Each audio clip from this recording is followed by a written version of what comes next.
We recommend using 2 hands for stranded knitting. Hold the background color in the upper position when looking at the back of the work. The highest yarn will have the smallest stitches and will be less dominant. Hold the color you most want to pop in the lowest position.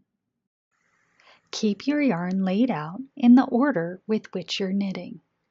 For most right-handed knitters, the contrasting color is next to your left hand. The background color is next to your right hand. And the second contrasting yarn is in the middle.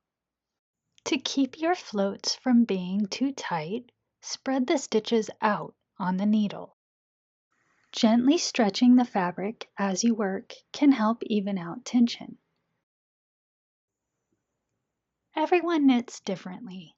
Don't be afraid to experiment to find the method that works best for you.